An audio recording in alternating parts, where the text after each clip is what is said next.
Thank you very much, and thank you all for being here, and especially the organizers of this conference. I'd like to speak about wave attractors in anisotropic media. What are anisotropic media? Well, you should be very familiar with them because we actually experience them every day. Because we are density sorted. It's the reason we don't sink into the earth or float into the air, right? We are having our own density, and it's explaining why we should stay on the earth. We find a similar feature in the ocean, which is stratified because of density changes produced by temperature and salinity changes. Of course, it's less dramatic in the ocean, but still, fluid particles are kind of constrained by them. And this is an isotropy between the direction of gravity and the plane perpendicular to it. So I'll mainly speak about this first topic as an example of an anisotropic medium, the density-stratified fluid. And it's characterized by the gravitational acceleration g. But you can find similar phenomenon that I will discuss also in rotating homogeneous fluids, characterized by a rotation vector omega. And to go on, you can find similar things in plasmas, which are characterized by a magnetic field, or in metamaterials, which are materials which can be anisotropic when the dielectric tensor is so. And I think that all of these media show similar behavior, as I will illustrate in this talk, with the waves in density-stratified fluids. Now, before starting the discussion on anisotropic fluids, I'd like to start with an isotropic example, just to refresh our memory, and I hope you forgive me that I say some things which may be very obvious to you, but the purpose is that it's giving a very clear contrast with the waves that we will encounter later on. So here you're seeing a very familiar photograph of a stone which has been dropped into a lake, and you see waves propagating outwards. And so you think it's very well known. It's an example in terms of surface gravity waves of an isotropic wave. It's not really isotropic because this is a wave which is stuck to the surface. It's actually decaying exponentially away from the surface. But in a sense, it stands as a good example for general isotropic waves that we are familiar with, like sound waves and electromagnetic waves. So the waves can be described in this case, the fluid being irrotational, by a velocity potential, because the velocity being irrotational leads to the conclusion that the velocity can be derived as the gradient of a potential. Also, because the fluid is very nearly incompressible, we know that the potential needs to satisfy a Laplace equation, and the Laplace equation can be solved by solutions of this type, meaning that we see a decay in the vertical direction, the direction of gravity, and we see propagation along the surface in both x and y direction. And they satisfy the Laplace equation because the magnitude of the horizontal wave vector, kappa, is exactly the same as the decay factor in the z direction here. Now, other conditions at the surface of the fluid lead to what we are basically searching for in linear wave theory, that is the dispersion relation, a relation between the frequency of the wave, omega, and the wave vector, k. And here you see it for a fluid that has a constant depth, h. You get this dispersion relation. It's famous in the water wave theory. And one thing to observe is that this is a relation between frequency and wave vector, but not depending on all the aspects of the wave vector. So there's no dependence on alpha, on the direction. And hence, we can conclude that it's kind of a special dispersion relation, even though it's well known, because omega depends only on wave vector magnitude. And even without knowing this precise analytical form of the dispersion relation, we could conclude for any such function that the group velocity, which is the direction into which the envelope of the waves propagate, is parallel to the direction into which the crests and the troughs propagate, the phase velocity direction. In fact, this may be so familiar to you that you won't notice it if you're not acquainted with surface waves. But there is a difference, and you can actually see it if you're watching this very carefully. Then you can see the difference in the two speeds. Now, there's also a lot of consequences from this, because imagine that we have a plane parallel wave incident on a vertical wall. Here we're looking at the top view of the reflecting wave. Then all of this information can be used to deduce what kind of reflection it is subject to. After all, the velocity, as I mentioned, can be seen as the gradient of the velocity potential. Hence, for a plane wave like this, is proportional to the wave vector k. Therefore, the impermeability at the solid wall, namely no flow through the wall, which is here, immediately leads to the condition that also the normal condition, in the normal direction, the wave vector must add up to 0. And therefore, we deduce that the reflected wave must be minus that of the incident wave in terms of its component in the cross-wall direction. And together with the previous result, that the magnitude stays the same, we can conclude that the along-wall wave number must be retained, and hence we conclude that the angle of reflection is the same as the angle of incidence relative to the normal. Of course, this is a very old example, which you may have heard at high school already. And this is called Snellian or Descartes reflection, also known as specular reflection. What it implies is that during this reflection, because the frequency of the incident waves doesn't change and hence is the same as that, the reflected frequency is the same as that of the incident wave, it implies immediately also that the wavelength is not changing, and this is a very well-known result. However, if we just slightly change the setting, if we look at a curved wall and apply this law locally, then we immediately realize that a plane parallel wave falling onto this curved wall will diverge. It leads to the ray divergence, basically applying this law locally. And, well, you may argue, what about the parabolic cylinder, the parabolic reflector, sorry. Of course, we know that that leads to focusing, but at the same time, we realize that when the waves pass the focal point, again, they are subject to wave-ray divergence. And indeed, if you launch a single ray, follow this Snellian or specular reflection law, and you bounce it around in a container which is not of a trivial shape, like a stadium, then you immediately get chaos, ray chaos in this case. And this is also known as quantum chaos. Now, we have set the stage for the behavior of isotropic fluids, very familiar to us. Let's look at what happens for an anisotropic fluid, and we will see that everything that I've said changes. So, as I mentioned, an anisotropic fluid can consist of a density-stratified fluid. And as I mentioned, the density is influenced by the temperature of the fluid. If it's warmer, it's expanding, so decreases the density. If there's more salt, it increases the density. In the end, one can get density differences. And here, in a laboratory setting, a linear density difference is made such that this quantity, which is basically the gradient of the background density, is a constant when you multiply it by the acceleration of gravity and divide it by a reference constant density. This quantity is called stability frequency, and in the examples which I show, is assumed to be constant, and it's called a uniform stratification because of that. Now, Japanese colleagues have done the following experiment. Make such a fluid. Here you're looking at the quiescent state, and the way that perturbations will be visualized is by the fact that light will deflect when it meets changes in density. So there is a refraction taking place, which betrays the presence of waves. And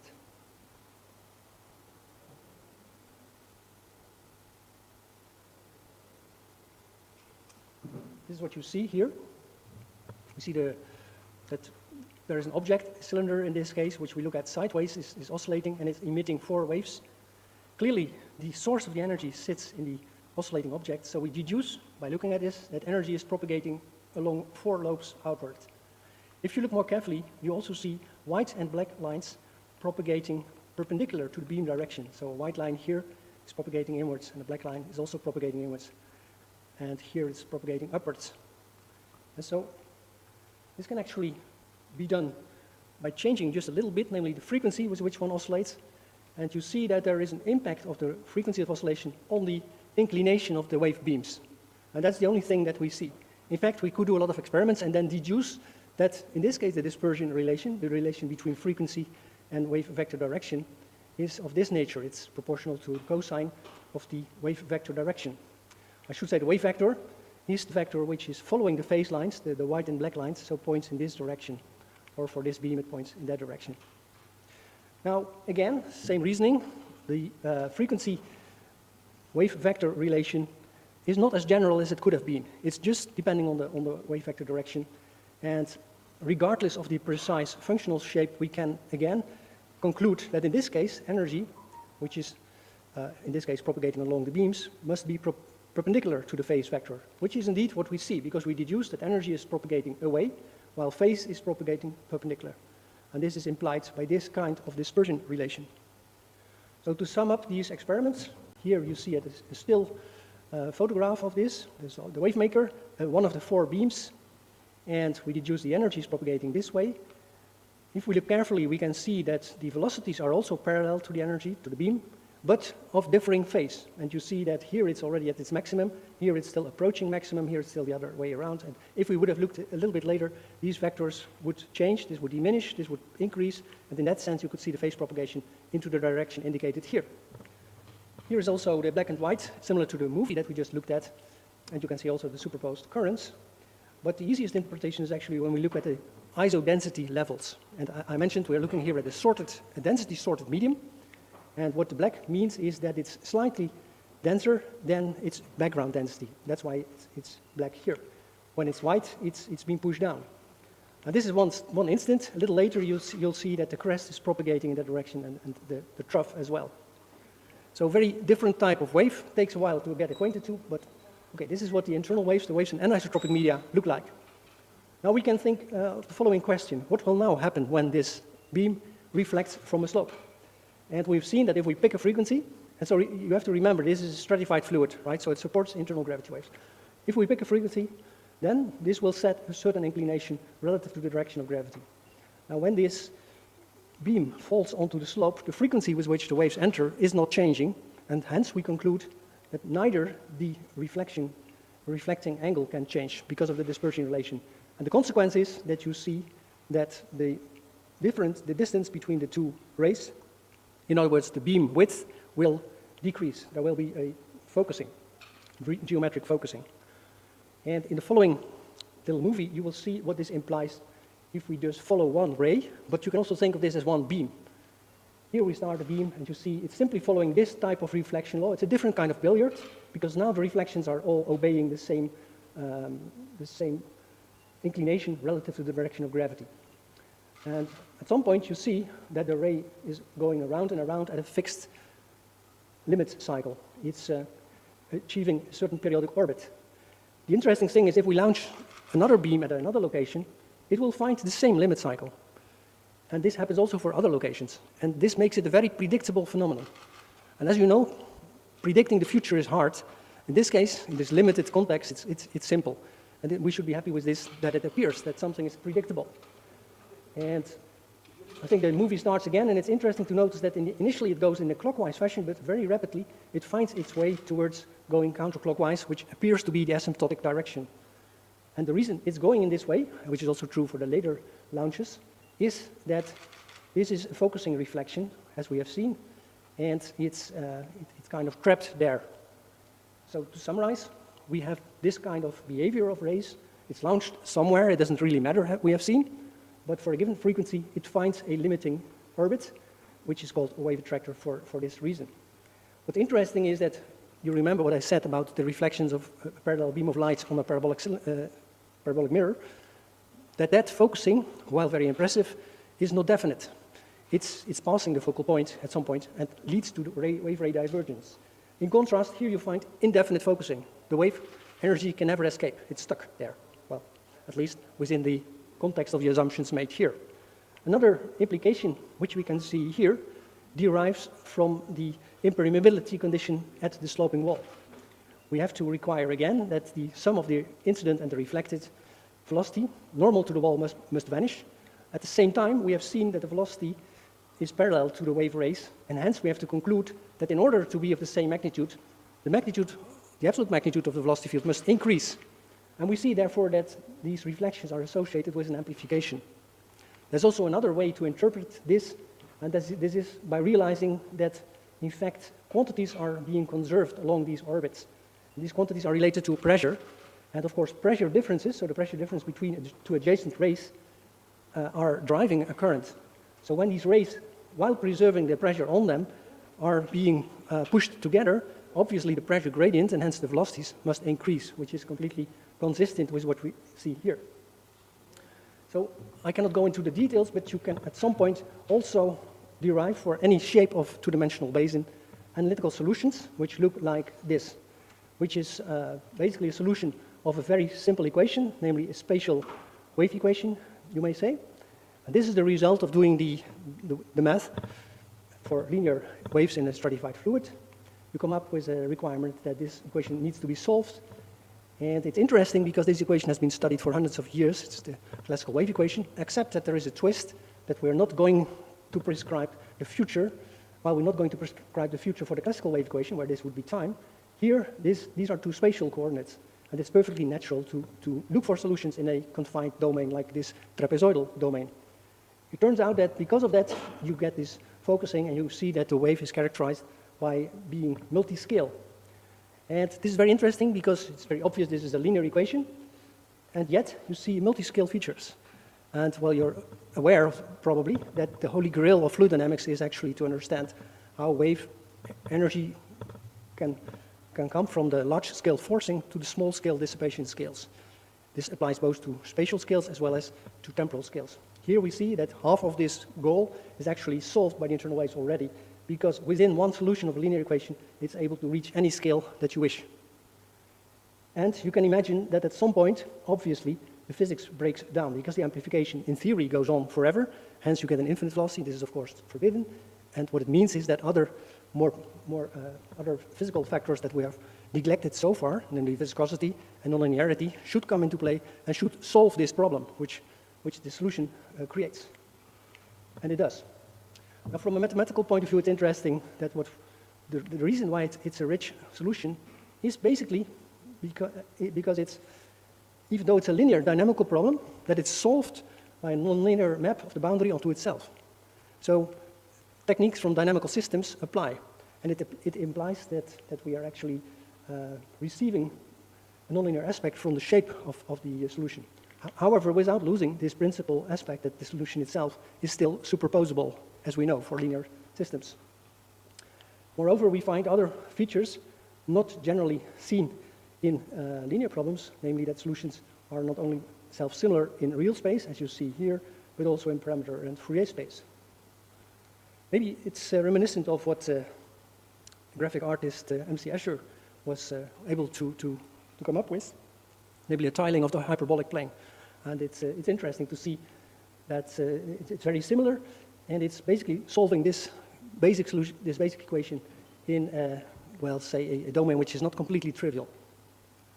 Now let's look at the question whether these things exist in reality. For this, with my colleagues, we have done an experiment in which we are looking at uniformly stratified fluid, so it's saltier and gradually gets less salt, and dye has been added just for visualization purposes. So the dye is not implying a different density itself. Density is gradually changing. And then this was put on a table that could be oscillated vertically. And waiting for quite a while, about 50 oscillation periods, one could see that the dye lines oscillated in this fashion. And you could see that there is some indication of a localization of the wave. Now, if you subtract the initial field, so subtract the horizontal lines, then it's getting much easier to recognize that the waves are actually localized around a periodic orbit. And I should say, this is an observation of displacements, and displacements produced by velocities. It does not directly compare to the analytical picture that I was showing of the stream function field, because the stream function field itself is not an observable. It's actually the derivative relating to the velocities, and that's getting closer in contact with the observations here. Excuse me. Now you can also arrive at this by shaking this horizontally. Here we are looking at a stroboscopic plot, and there is a shaking which you first saw giving some representation at the surface, and then exciting also the internal waves, so the waves which are subsurface. We don't see waves because we are looking at just one image per period, but we see the long time evolution, and we see the localization of the wave energy around an orbit, periodic orbit. And at some point, you see a steady state appearing, because if you look at the movie, at first you think there is nothing happening any longer, until you look at the boundary layer, and you still see some slight variations here. This is an example of the viscous saturation. So in this case, of course, reality kicks in, that there is a saturation of the degree of focusing, which leads to this stabilization. Later work by my colleagues in Lyon, in France, have shown that there can also be another type of saturation or process taking place, which is the case when instabilities set in through triadic interactions. Now, these waves also have an impact on particles, and you have to imagine this happening in the sea. We don't see anything of the features, but it may impact what's happening to minerals, which is basically sediments in suspension. And for this reason, we have created a curtain of particles which are slowly sinking, and then create an attractor which is basically of this rectangular shape. And you'll see that, you can also see the attractor in the way that the particles reorganize themselves. So this is a repetition of the movie. Notice that there are now particles here in the former shadow zone, apparently because of, well, some transport of the particles.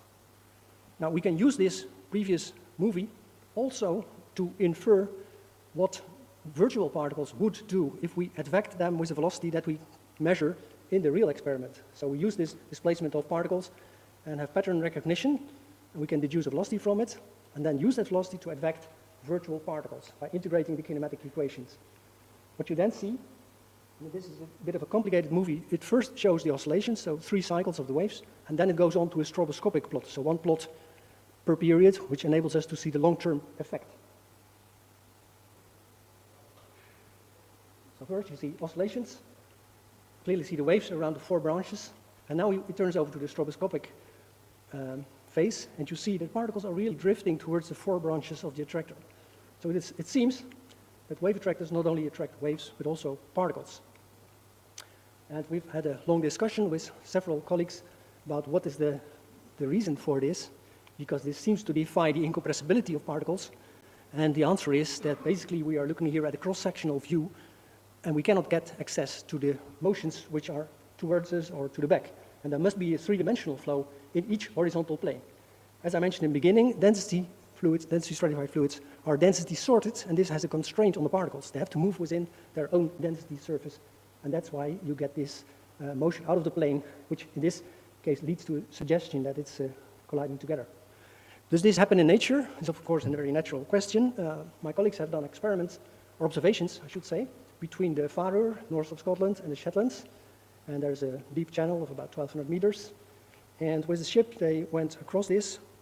Each of the dots represent location of a measurement. What they measured was temperature on the one hand, temperature profile, and also what's called a dissipation profile, the amount of stirring taking place. And so the temperature is visualized in the isotherms in black, and you see some stratification here and less stratification near the surface in the bottom.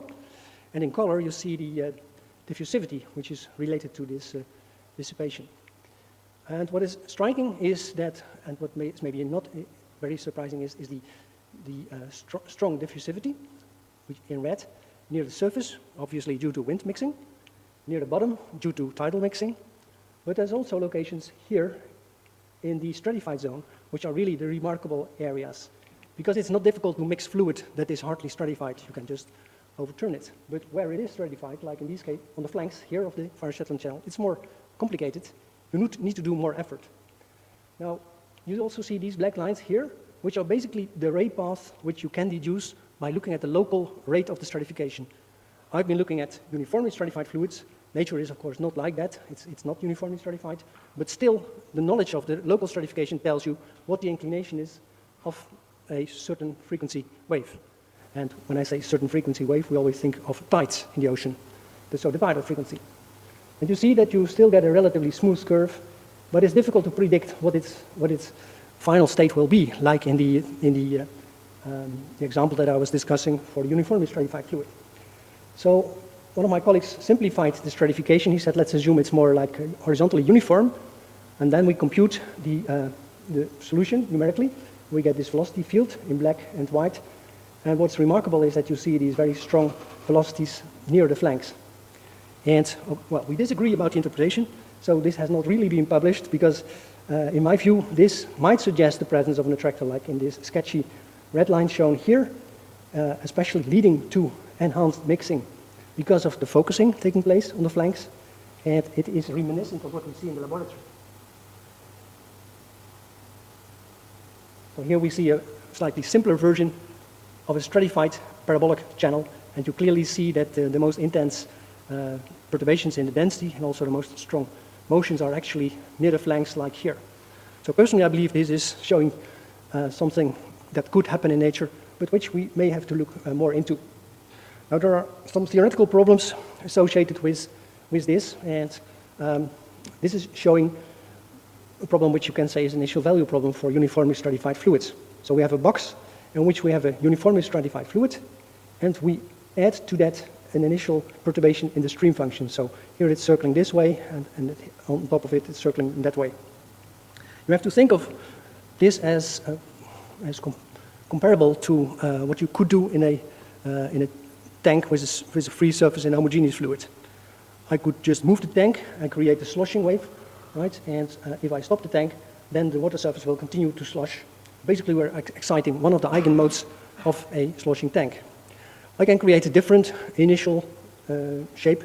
For instance, have some water in a glass on top of it, and then relax it, and you get a decomposition of that initial condition into eigenmodes. But the problem here is that although this particular initial stream function suggests it's similar because you get a response which is characterized by just one frequency, that this is not the generic response. The generic response is that when you create just a single perturbation in the stream function, that you see that you create a whole band of frequencies.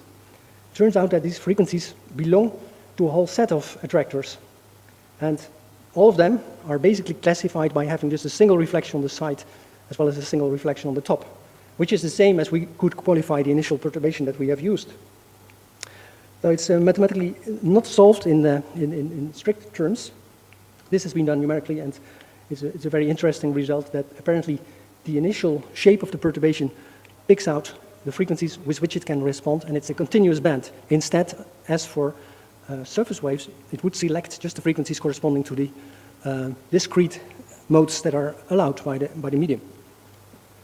Another theoretical issue is what happens in three-dimensional problems. And well, we have here a little bit of a cartoon of what we are looking at. This is actually the Poincare-Sobolev equation, the generalization of the hyperbolic equation that we looked at before. Now not cast in stream function, because in 3D we don't have a stream function, but in terms of the pressure. But this is how you should look at an incident wave, which is no longer perpendicular to the slope. Because in this case, and this is a projection of what's happening here, you see that the reflection that's taking place at the bottom also leads to an instantaneous change in the horizontal direction that it takes. And it's relatively easy to understand because we have to decompose the velocity vector along this ray. We know that from the previous, what I said previously, that the velocity vector is parallel to the energy. So it's parallel to this blue incident line. We have to decompose that basically in a transverse component and an along topography component.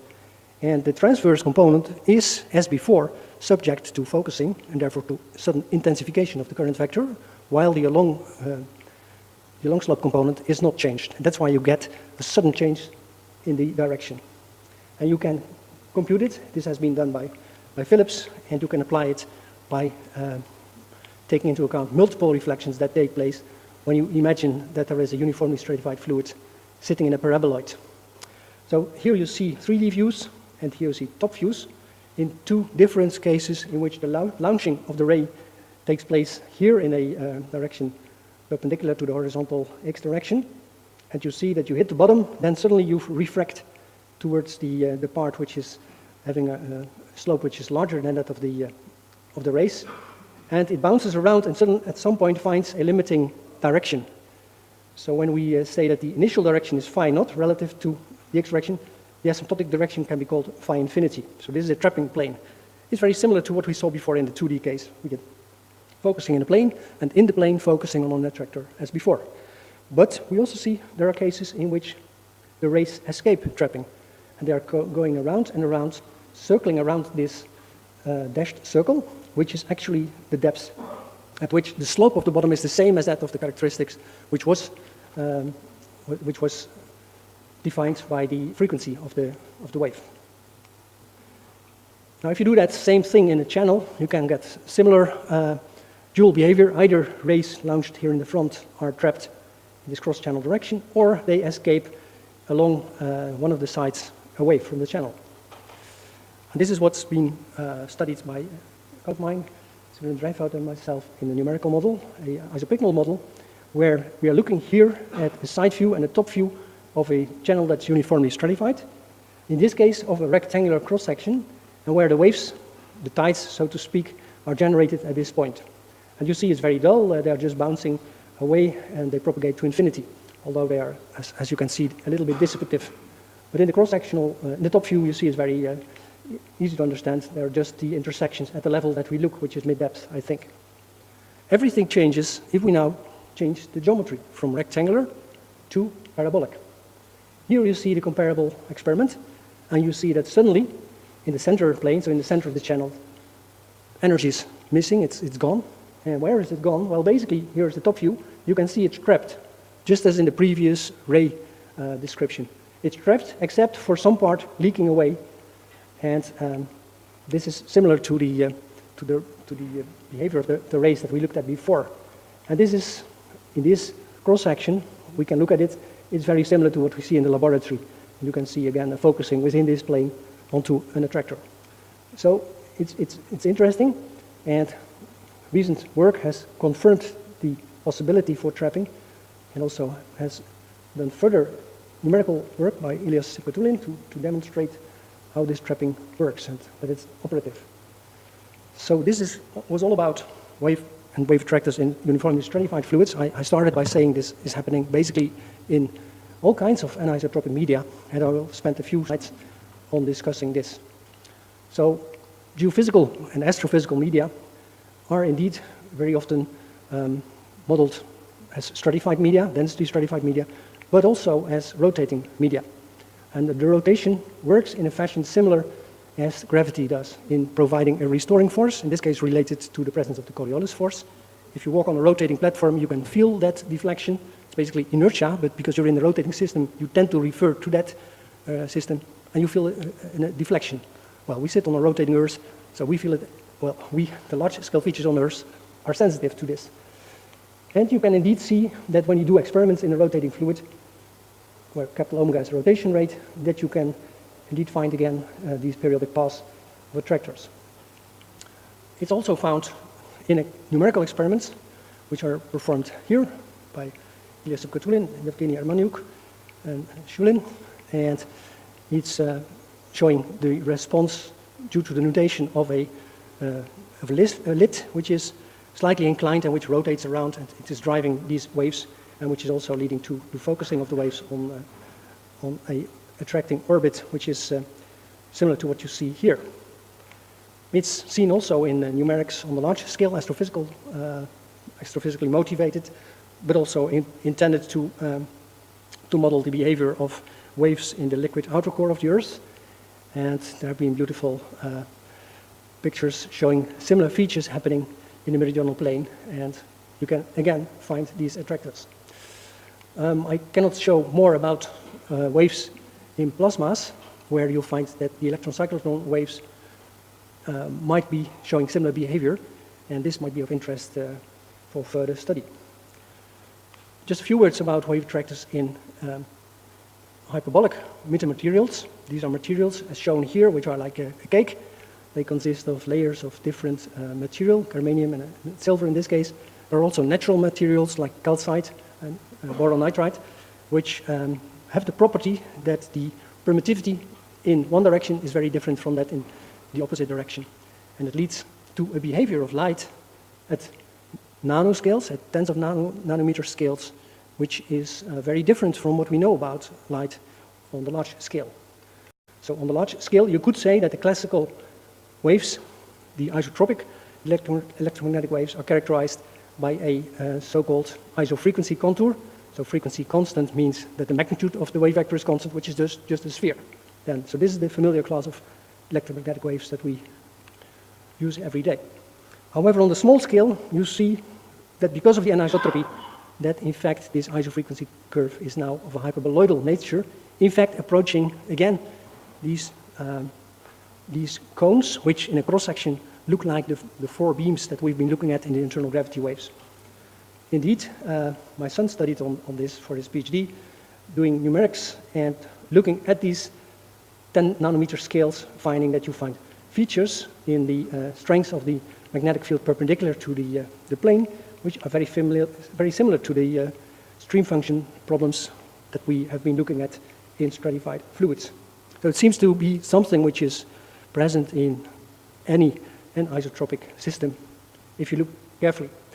I don't know exactly about acoustics. I suppose there must be a possibility to create acoustic metamaterials as well, but I haven't heard about any efforts in that direction, which may be, well, of interest to some of you. To summarize, this is just one movie which shows that basin shape matters because basically we see two compartments, a rectangular compartment and a trapezoidal compartment. They both contain the same stratified fluid. There's just been a wall put in and an inclined wall, and I skip the part here which was also filled with stratified fluid. And then this tank is being shaken, and you see the response of the fluid. It's either a sloshing mode, like we are familiar with from when we walk with a glass of water or a cup of coffee, and you see the sloshing behavior. In geometric terms, this is because the rays are all individually periodic, but you see that as soon as you break the symmetry of the reflecting internal waves, then you get this attractor, and you see that it's associated with the approach of a limit cycle, and this is very different. Geometrically, all rays now approach just a single periodic orbit, the limit cycle, as opposed to the exceptional case, the rectangle. I should say, when you teach, typically we like to present solvable problems. This one is easy to solve, so this is the image that we convey to our students, typically, right? And it's a complete anomalous pathological case. So it's important to realize the importance of breaking the symmetry, and especially knowing that it's also possible to create solutions in this case for, I would say, any shape of two-dimensional boundary, at least in an algorithmic manner. Analytically is difficult, and I hope that, well, this perhaps motivates some further research in this direction. With that, I thank you for your attention. We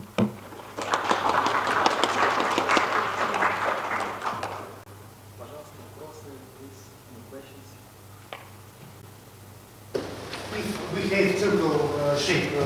How is formula of линий для как будет учите? Форма сохранится, если будет круглая коробка. If the shape of the container would be round, Beams have power or rectangle? Yeah, well, here, this is a paradox, basically, this picture. The paradox is that we know that, like the circular domain, right, it is not allowing for attractors. Right? But what you get are sloshing modes. But then it's a linear problem, so you can combine all the sloshing modes and then create the same pattern as an attractor. It appears to have an attractor, but it's not. There's no physical way to produce it. But mathematically, you can create it. And the same is true for a circle and for an ellipse. These are too symmetric. And basically, physically, the focusing is always countered by a defocusing in an exact manner. So you need to break that symmetry. In the same way as, say, for the surface waves, I was saying you have to take a shape of the basin which is not too simple. And I was showing the example of a stadium, right, which is not too simple. In that case, you have quantum chaos. If there you take a circular basin or a rectangular, you again get very simple behavior. It's the same thing here. So attractors are generic. The purely periodic states are exceptional. And yet, because of the linearity of the problem, artificially, you could create something having apparently an attractor, but this is just fake.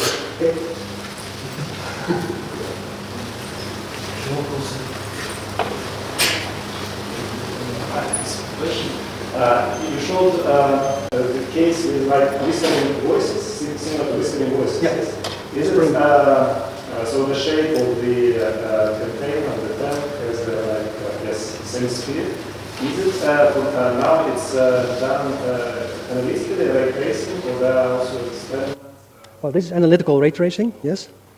And that's why I say this is a challenge numerically, to actually see if this can be compared. In fact, when I started doing this, I thought this is like a nice game, but I was not hopeful that it would have any relation to reality. The later experiments in Lyon were actually showing that you can get reliable predictions by just looking at the rays. And this is also confirmed by the work of Michel Riotor on the waves in the astrophysical context, in which it's concluded that ray tracing is very good in telling you what's happening on the large scale. So the large scale is steered by the inviscid dynamics. And then when you have to deal with the apparent appearance of singularities, you need to insert more physics, viscous effects on the Earth. What kind of forcing you supposed to do? What kind of I always say you need an internal wave laser, so a laser which can shine a directed beam, but I would say that there are several types of internal wave makers these days, like the Archimedean screw type, in which you have pedals that have a certain shape in which you can actually direct waves in this direction. But again, this is a linear problem, so you could probably isolate the result of a more general forcing by assuming that you're concentrating on a particular part of the forcing.